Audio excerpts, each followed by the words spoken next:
What up, YouTube? Welcome back to another episode of Moon Rock's Chop Shop. Today is the 1-year review of the Acura Integra Type S. So if you've been in the market for a sports car, maybe this one, maybe the Type R, you kind of want to know what it feels like in a year. And maybe even if you're a hater, like in my comment section, hating on this car or hating on the next car, just trying to figure out what's the least hateable car, stick with me. I'm gonna let you know exactly how a person like me who's went through the buying process, ended up with it, and then spent a year with it really feels. Don't forget to like, share, and subscribe, and hold on for the ride. Yeah, I stay up. Every day that I arise, I'm way up. Paper chasing on the move, my pace up. Cutting that. Now it's 2025, and in 2025, if you're a man who hasn't been completely emasculated, odds are that you still want to be behind the wheel of a sports car. You know, one that gets your adrenaline going. It might be a little loud. Something that makes you feel alive when you drive it. And maybe even scares the hell out of you at times. Now, I looked at a bunch of cars under 80K. And let me tell you something. There's a lot of great cars on the market. Supra, the BMW M2s, you know. I don't really get into the fake M's like the 340i's. Don't come at me in the comments. But honestly, even up to the 80K mark, and you can even maybe go up to the 100K mark, there is not a car that looks as sweet as this. You know, and even up until a year later, they have not released anything that looks as good as and aggressive as this car does. They just haven't. Now, looks is an objective thing, I know. A lot of the BMWs look really nice, you know, which may compare in the aggression department. But one thing for sure, this car is gonna make heads turn no matter what. And I have to touch on the powertrain. A year later, I'm still under 20K miles, but this thing has not skipped a beat. Not the motor, not the transmission, nothing. It just delivers the power on demand all the way through. Feels amazing. By the way, if you have a Type R or an Integra Type S, I would consider the Honda base map upgrade to be one of your first upgrades. It just wakes the car up. Feels amazing. But with that being said, there is a bit of a conversation on the car doesn't have as much power as it should. Now it's 320 horsepower. I would say anybody that's saying that's not enough probably doesn't know about cars and is just compensating for something. The car has plenty of power to give. And the most amazing thing about the car, I think, is how it just plants down and puts the power to the floor. Many different professional racers have even said that this thing feels like an all-wheel drive around the bends and even just clamping down on the floor. Now, I'm not gonna talk too much negatives about the car. You know, a year on, I still love the looks. I still love the power. I still love so much about the car. The one negative, and if you watch my channel for any amount of time, you know I absolutely hate the seats. Listen to this. I don't know if you guys are going to hear it, but you know, it's just so creaky. Again, under 20,000 miles. Sounds awful, guys. I hate these seats. They're not the most comfortable.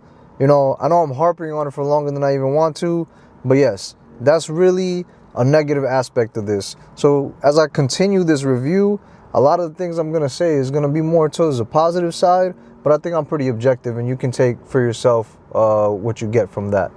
Now, a lot of people will say it's not a sports car because it's 4-door. Really, it's a 5-door with the hatch. But I say hoopla to those people.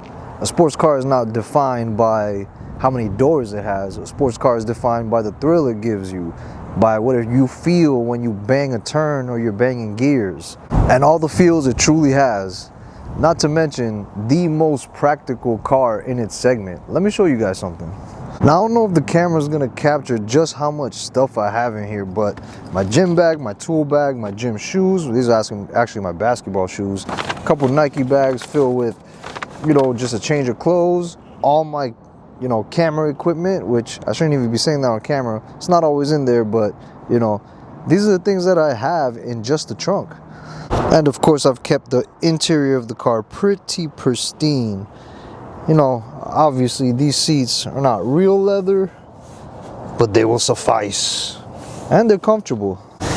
Now, would I have wanted real leather? Yes. But was it a selling point? No. The selling point was the thrill of the drive. And thrills, it does have ample.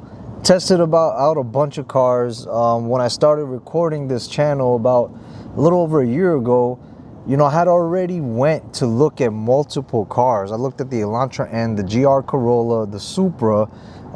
You know, there was a few others, the WRX.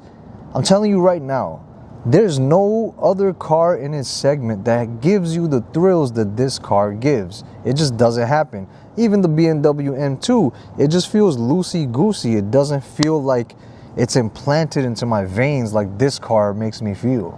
Now, a year in, I brought the car home December 31st of 2024. As of recording, it's mid-January. So in that time frame, I've gotten some mods done. And it's great because originally when I brought the car home, I didn't think I would be able to do any mods for the year.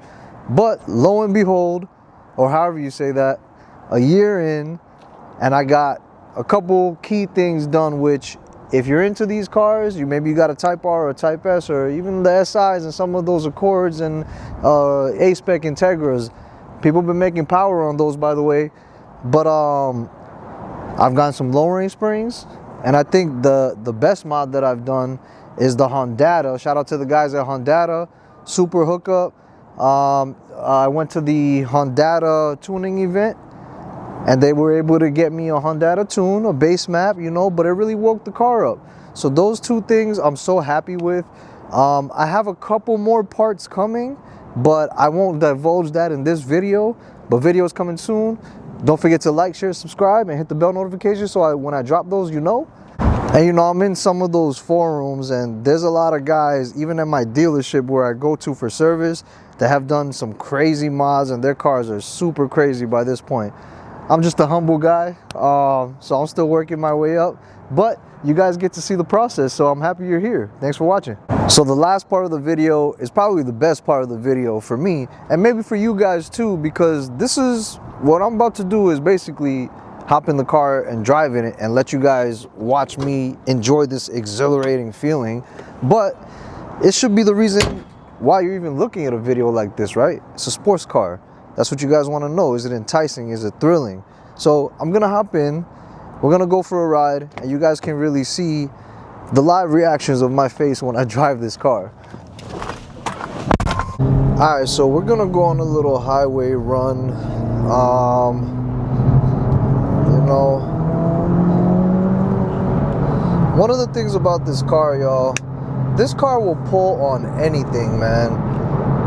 And that's why I say it's still just so fun. But that's why I say it's not even just the horsepower. 320 to the crank is probably doing a little bit less to the wheels, but I do have the Hondata, so I might be closer to 320, but even though I don't think it's 320. But anyways, besides the point, the way this car puts the power down is just phenomenal, man.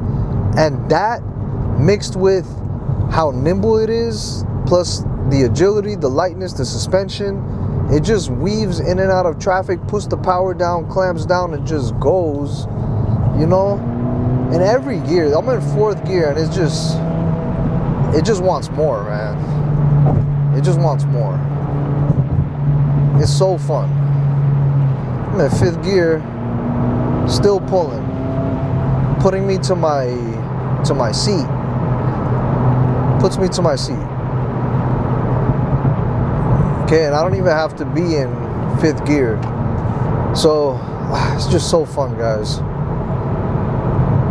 I feel like anything else in its class does not really do the same. Like I said, the couple of cars that I drove, the WRX, I like the old ones better. I don't really like this new one at all. The M2 is cool. You know, a lot of people don't like the way the M2 looks. I think it's one of the more aggressive cars on the road, and like aggressive in an awkward way. Like it just wants to be ugly so it looks good. You know what I mean? It wants to be ugly, but it looks good. So that's the thing about the M2, but it's just the feeling of it is just like floppy doppy. I don't know, man. I don't know how to explain it. Is it gonna just like put the power down and go? Yeah, rear wheel drive. You know, I forgot how much horsepower that thing has, but definitely has more than this. But ultimately, I didn't pick that car, you know, and it was in the range. It was in my range, but I just didn't want to do it. Yeah, man. Then there was the Elantra, which I think is a cool car. The Elantra N, just not for me. You know, a year on, and every time I hop in the car, I just want to get giddy. Oh, look, there's a Cybertruck behind us. Every time I hop in the car, I just wanna go, man. I just wanna like not even be held back. Look, there's a lot of traffic. I wanna just like go with these guys, you know. Every time I hop in the car, it's the best part of my day is when I can drive my car. And it should be like that for everybody, right? The guy almost came into my lane, but it should be like that for everybody, right? Whatever you drive, which is why it took me so long to buy a car, y'all. When I started this channel, it happened to be I was looking for cars for 6 months, 7 months prior to that. Then I started with my first video to go look at a Type R, and then I just kept going from there. Ended up till today. But I looked at a bunch of cars, y'all. It just doesn't make sense. Nothing made me feel like this in the price range, in like a 80K price range. And I know this is not even close to 80K, but that's up until what I was looking for. You know, even the M3, which really that's like 100K plus. I wouldn't buy that. You know, it's a really nice car for sure, but at the end of the day, I don't think I would have as much fun in an M3 as I do in this. And even this, I don't even take this to the limits. I just can't on the streets, on the regular streets. So track day coming soon, y'all. That's gonna be the end of this video, y'all. I just wanted to kind of let you guys feel an impression of me driving, and as usual, every time I hop in the car, I just want to keep going. But I actually got to head to work right now, so this is going to be the end of the video. If you like this video, check out some of the links. Check out some of my affiliate links on Amazon. The link is in the description below. If you want to support this channel, that's a good way of doing it. Another good way of doing it is just liking the video, sharing the video, subscribing to the videos or my channel. And you know, I'll catch you guys on the next one. Lots more videos coming. But anyways, catch you on the next one. Peace.